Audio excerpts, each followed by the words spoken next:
is to play the best game of the series and then work your way backwards if you really enjoy it. It's a score for WTVR. I don't know. Probably bad. Most places gave it a bad score. Anywho, so this portion of the stream is going to be dedicated to movie talk, guys. Mass Effect 1 has a higher bar for story as well. I don't think that's true.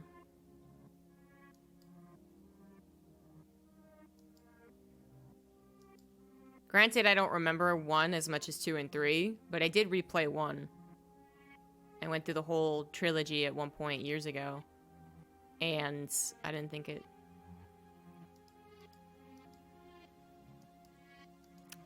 set the bar too high.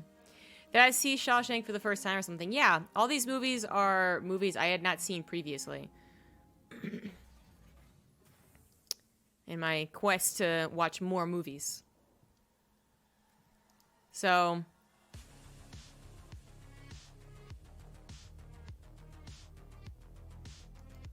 Oh, I finally watched the Shawshank Redemption for the entirety of it. I've seen like bits and pieces, I guess, on cable and stuff, but never seen the whole movie.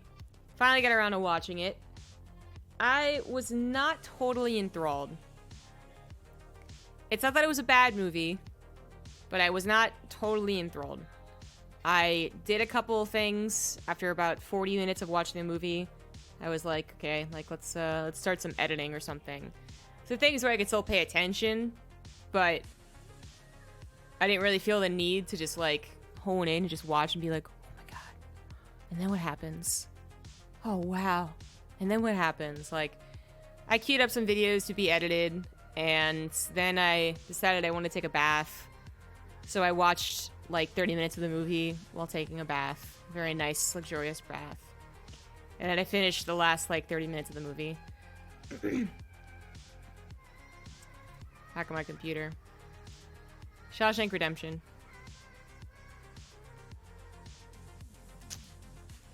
So, in that way, in the gripping sense of things, it's not that high.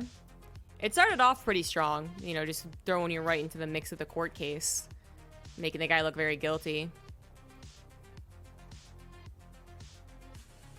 But afterwards, I don't know. I think I was never really interested or intrigued by like prison life movies. And I guess because like Shawshank Redemption is an old movie at this point, just not as old as 12 Angry Men. It probably was a little more original 30 years ago. What? Something like that at this point. But I was already like, I expected everything that happened. You know, like they make fun of the prisoners coming in. They bet on the prisoners who are gonna break first. One prisoner breaks, gets beat up, dies, and I was like, okay.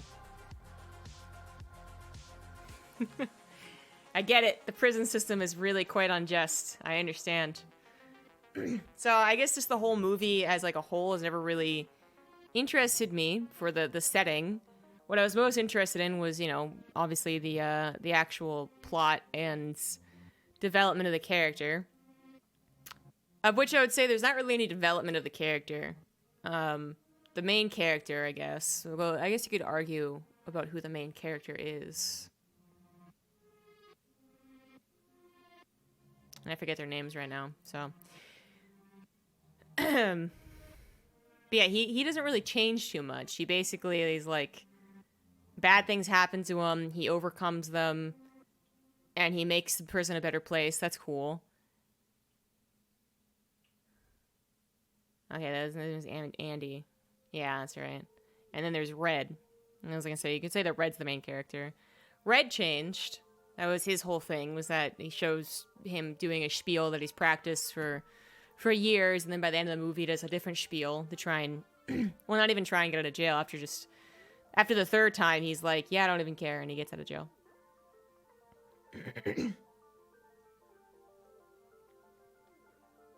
What time zone are you in? East Coast, America. So I didn't find much of that, again, that interesting. The last 30 minutes were pretty cool because, of course, you know, you want to know how he escaped. But that's like kind of as much as I'll give it. Obviously, the acting was very good, but I didn't get any scenes where I was like, oh my god, like if that acting was any worse, this would have been a disastrous scene. I got most of the scenes to be like, yeah, people were doing their jobs. Which I know a lot of people, like, truly credit the acting in this movie. And unlike 12 Angry Men, where I was like, man, if that guy was any worse of an actor, I think I would have found that very not interesting. There's a lot of these scenes where it's like, I think anyone could have really delivered these. I don't know. Originally from there? Yeah, I'm originally from East Coast America. I don't hear any accent, because there's no accent. Don't understand. I'm like checking to see if you're part of the accent group during the Korean cast. There's no... You're never gonna guess anyone's accent from America unless it's thick. I think you're exactly from Northeast Maryland.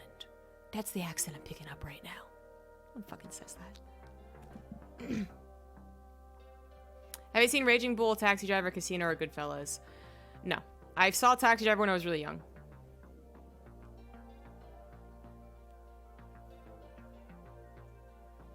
The getting of the beer was the quintessential part of what the director was trying to convey. What do you think the director was trying to convey? I mean, it set up the mood for the rest of the movie. There was the cool little sub-story about the old guy who couldn't make it out of prison. A lot of commentary on prison, and it was pretty interesting that they used that movie to also bring up the work programs that are inherently just they're slave labor and it's terrible. And that was one of the things that pushed the antagonist to more of an antagonist role. Because initially it was like the prison guard was the antagonist, and then it was I guess maybe the system also was a bit of the antagonist, just like the system in general. And then it was the actual warden. Like, New Jersey usually has a different accent than Texas. Only if you have a really thick New Jersey accent, though. You're going to meet thousands of people from New Jersey who don't have any accent. This is why I think it's really dumb to even guess. And I've gone, like, 10 years in StarCraft streaming without people really bringing up any accent or lack of accent. And it's just in the last, like, 6 months that everyone seems to be bringing up this whole, like, oh, we don't have an accent. Because not many people in America do. Many people in America watch American movies where they all have pretty bland, normal, quote-unquote, American accents. He didn't want to let prison change him, wanted to be himself. Yeah. Okay, yeah, I agree with that. I think that's what he, like, the character was supposed to be, but I guess that's also just kind of the quintessential part of the movie that I just didn't really care about. You got a character who came in who was basically the same throughout the entire movie, and then you got some serious, like, revenge porn towards the last 30 minutes where everything goes the protagonist's way, and that was cool. There was some serious, like, hell yeah, justice has been served moments at the end, but the guy stayed the same, and he was rewarded with a good life. And maybe that's the whole thing, is that if you stay the same and you have hope, then you're rewarded with a good life, but it's just... The character didn't really change. The South is full of accents. Only if you have a thick one. I met plenty of people from North and South Carolina that don't have any accent. Are we actually talking about Shawshank? As opposed to figuratively talking about Shawshank? But yeah, talking about Shawshank. And that's why I think, like, the protagonist is a lot more on Red, who actually does change and is influenced by this guy. Which is fine. But considering many of the moments in the movie, while Red might be the protagonist, like the person you're seeing, you're in and you're seeing it from his point of view type thing, most of the scenes have to do with, here we go, Andy. And I mean, I didn't feel that emotionally attached to him. You know, it's kind of like, oh, cool, we got a library. Way to go, dude. Yeah, cool. Oh, cool, he's not guilty. All right, way to go. Kind of figured you weren't guilty. Cool.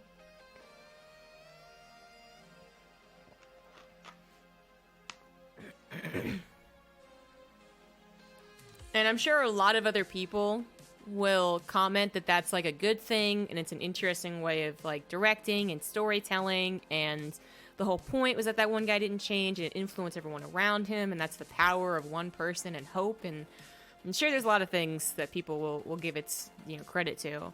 But unlike, you know, 12 Angry Men, which I watched last week, where there was also one character who was inherently good and who didn't really change,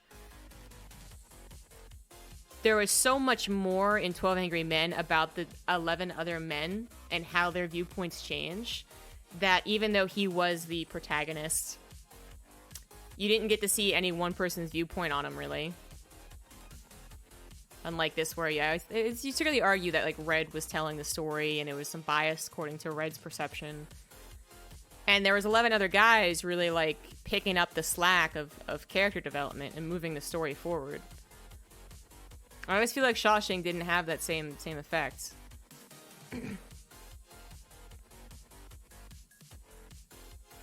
Southwell's accent, everyone has one with a stereotype for a reason. I guess. What does it matter? The point is, not everyone... Very few people are going to have a thick accent enough for you to be able to tell. Okay? And even amongst the southern accents, like the stereotypically southern accents, people are going to really struggle to tell between, like, South and North Carolina, for instance, or Virginian accent. So there's just no point. Keep saying this. And then people keep discussing it. It's like, no point. Discussing American accents. Should I order a pizza because I'm depressed, or should I just suck it up? Are you depressed, like, in general? Is it a bad day? And how many bad days have you had in the last 2 weeks? Send me all of those questions. Yeah, to sum up Shawshank Redemption, on the grades that I've been giving movies, as far as, like, overall direction and story and characters and things with a non-biased point of view, or my attempt to be as non-biased as possible, obviously it's a good movie, but I would actually just give it maybe like a...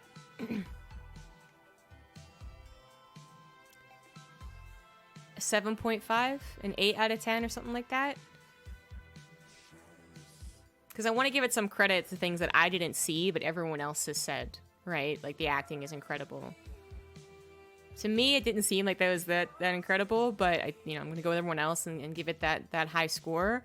As far as, like, personally affecting its viewers and me, and the feeling that I got from watching it, it's honestly like a 5 out of 10.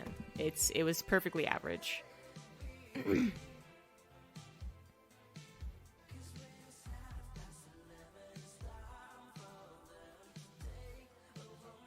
You're sad about relationship ending? Well, then absolutely get a pizza. What's your favorite movie for context? That's a good question. I'm not really sure what my favorite movies are. I guess for context, last week I gave 12 Angry Men a very high score. It's, like, possibly one of my favorite movies now that I've seen it. My other favorite movies are not very, like, I guess, artsy. But I really enjoyed Interstellar. Thought that was very well done, and it totally hit all the right, like, chords for me when it came to its message. It was cheesy, and I loved it. I really liked a lot of anime movies. So Satoshi Kon is my favorite director. So I love Paprika and Tokyo Godfathers and Millennium Actress. My Sassy Girl, the Korean version. It's one of my favorite movies. A League of Their Own, what I've watched since I was like 10 years old. It's one of my favorite movies. You know, there's that Friends scene where they're like doing trivia on each other, and they're doing like the lightning round, and it's like, what's Rachel's favorite movie? And they say like Kramer vs. Kramer or something, you know, like a super serious movie. And then he's like, okay, what is her actual favorite movie? And it's Weekend at Bernie's. Yeah. I feel like there's a lot of that going around. If someone like truly, like if I ask someone like, what are your top 10 movies, and none of the top 10 movies include anything that's less than like critically acclaimed and Oscar worthy, I'm gonna go look at them and be like, are they really? Have you seen Parasite? No, but I really want to. I've seen a lot of his other movies. So Godfather's in theaters come March for 2 days. Oh, that's sick. I really wanted to see the guy who made Your Name made another movie that was out in theaters for a couple weeks, and it was Around Me, but all the times were like 1:30 and 4:30 or something like that, and I was like, I can't do it. I'm looking forward to the new Sonic movie. No, but I also don't think it's as bad as everyone says now that it's been updated. It's going to be a decent enough kids movie for people who are nostalgic to bring their kids to, and Jim Carrey will probably give some laughs. Thoughts on the Oscar winners? Wasn't really paying attention. I did notice, I mean, everyone talked about Parasite winning, so that's cool, but I haven't watched Parasite, so I can't really say much about it. Personal favorite movie 2019? I'd have to see a list of all the movies I saw in 2019. I don't think if you don't like or identify with Andy and SR, then you won't like the movie. I think it's very difficult to like or identify with someone that you only ever see surface level tension about. Like, you can like Andy basically immediately because he's nice. He's nice and patient and makes good decisions. I don't think anyone doesn't like Andy. As far as identifying with Andy, that's very difficult for people to do. Even people who've been to jail. So you gotta be, like, you know, wrongfully accused of something. Very rare to happen. In daily conversation. You have to be in a systematic, like, institution of some sort that constantly tries to keep you down while keeping your hopes up. So maybe you could equate that to, like, depression, I suppose, but that's also going to be hard to really identify with. I don't think that was Shawshank Redemption's problem, in my eyes. It wasn't that I didn't like or identify with Andy, it's that he wasn't a very compelling character in general, because he didn't actually really do anything. Even, here's a movie that I reviewed 2 weeks ago, even in Muriel's Wedding, which I think the character arc of the main character, Muriel, was actually not very well done. And very rushed. It was 80% her being a terrible person and 20% her being like a better person. Even that was still better than like a more interesting character than Andy. So that's more my issue with it. Weathering with You, yeah, that's the one that the Your Name guy made. Yeah, I wanted to watch it, and I you know, eventually I'll watch it if I remember. But I was just sad because like I've never seen any animes in movies in movie theaters.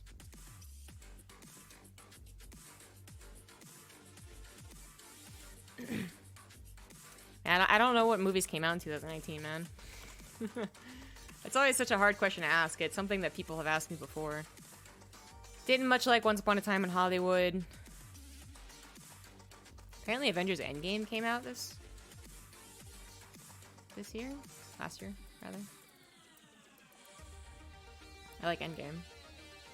Didn't like The Irishman very much. Didn't see Joker. I really, really did like, not Little House on the Prairie. Other movie. I really, really thought Little Woman was an amazing movie. And it's sad that it wasn't up for Oscar contention. According to them, it wasn't up for Oscars because it was not original enough. There had been other movies done.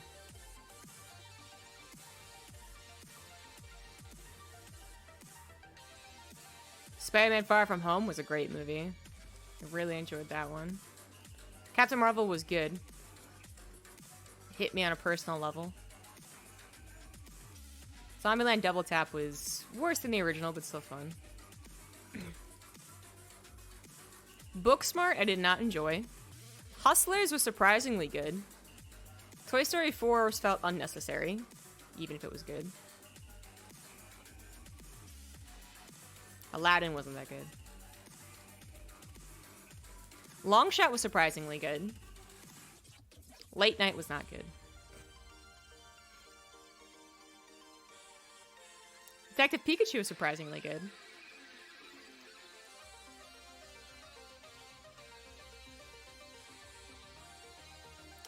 Midsommar was good.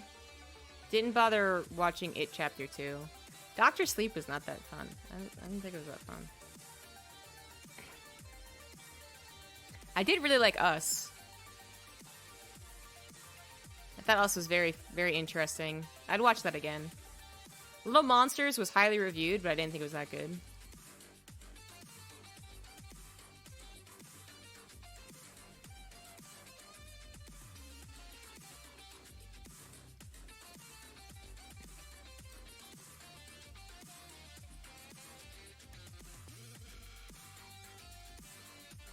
I think I'm starting to get to the end of all the movies that came out. All the notable ones, anyways.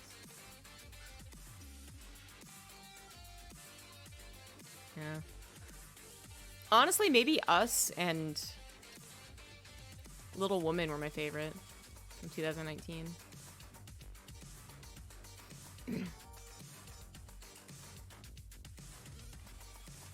Oh, that sucks. Legally Blind, so I gotta stick to the dub version. That sucks because you have to stick to the dub version, am I right? Am I right?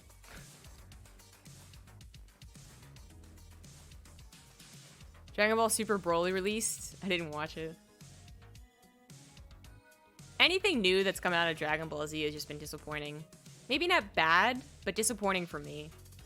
And there's not much that Dragon Ball can ever do to fix that. As much as I love all the main characters from Dragon Ball Z, like I love Goku and Krillin and Piccolo and Gohan when he's not a nerd. Like when he's not like a boring nerd, I should say. I actually loved his high school arc. But they make Gohan a very boring nerd who just like stays at home to be the dutiful husband. And they make every one of their women characters pretty bad.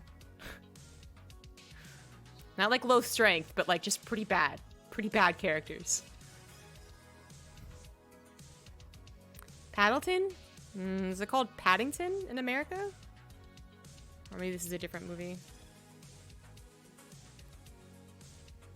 Do you want to watch 40-minute fight scenes? Not really. I have, like, literally 24 other Dragon Ball Z movies I could watch. I've quite gotten better in the last 5 years or so.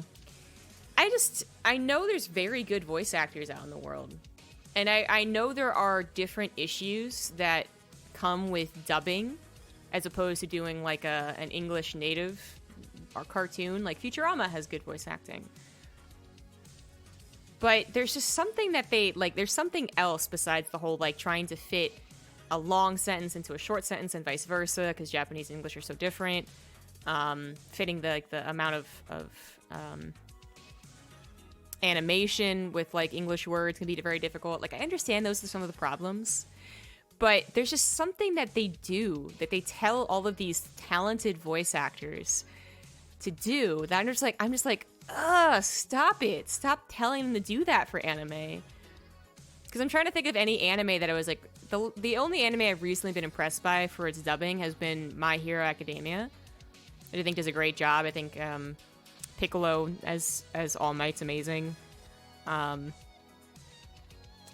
even like the rest of the supporting cast was pretty good voice actors. I don't know what they did different to direct, but God, listening to the Final Fantasy VII voiceovers now, I'm just like, oh, what is the direction?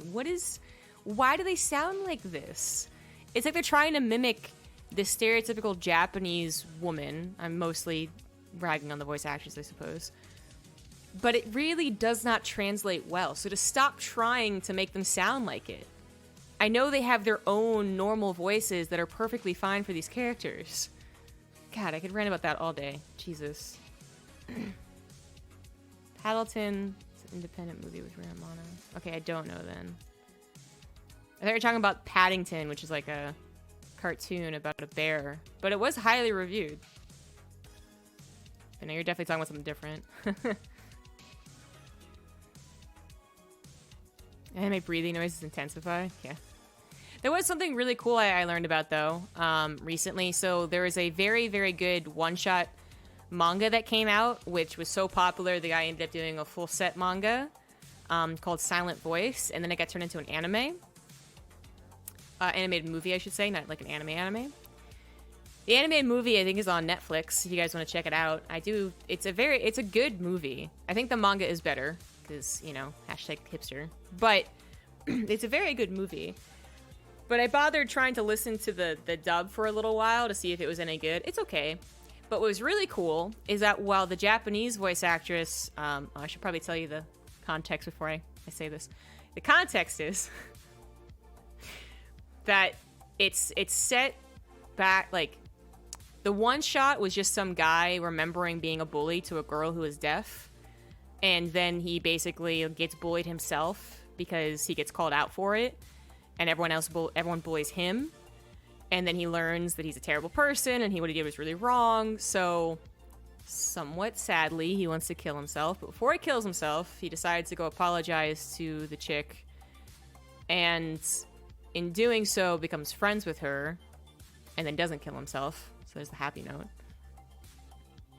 But anyways, in the original Japanese voice actress, she actually is not deaf, which makes some sense, I suppose. But for the American dub, they actually got a deaf voice actress to do the one of the main characters' voice lines. I thought that was really cool. But on the subject of the whole criticizing anime voice acting, like, I feel like they did the exact same thing with her. I listened to an interview with her, and what her voice sounded like, and then I listened to the dub, and they did it again. She has something like my voice, I would say, which is not particularly high or pitchy. And then they made her do, like, more of, like, a higher, squeakier voice that's very stereotypical in Japanese anime. And I'm like, why? Ugh. Okay, anyways. I do suggest watching Silent Voice. It's very cute. But it also is really real, so yeah, just be careful, I guess. Old Boy's a favorite Korean movie. I thought Old Boy was overrated. I watched it. Can you hear the stereotypical anime voice? Can I? I'm not sure. Let me think here.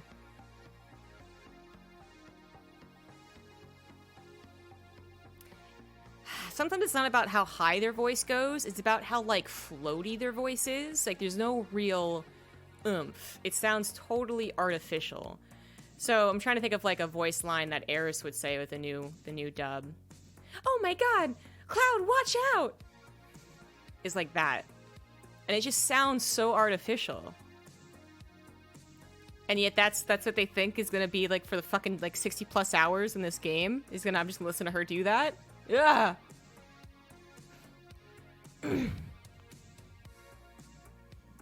We're like when we speak, we have so many more ups and downs. We have so many more, like, you know, final unts on our sentences. But it's so floaty. Oh my god. I can't do anything I want when I float like this. It's so magical and airy. Oh my god. You're so cute, Cloud. Gah. God.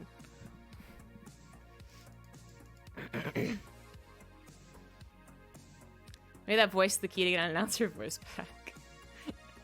Oh my god. Your units are under attack! I'm gonna try and be Diva.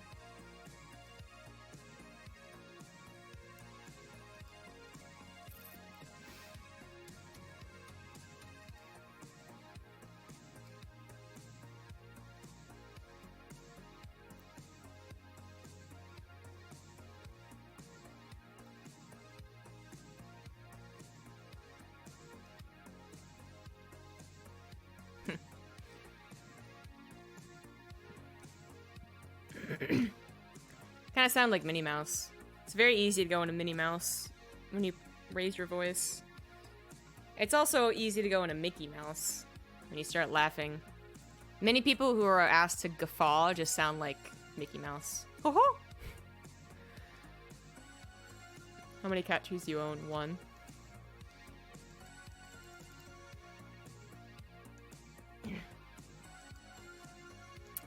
Entire room that's just cat trees. This is my cat tree room. But the thing is that cats generally like to be around humans, even if they don't, well, cats are very social beings, right? So generally they like to be around humans, even if they're not, like, in our laps. So they might not use the cat treat room if you're not in it.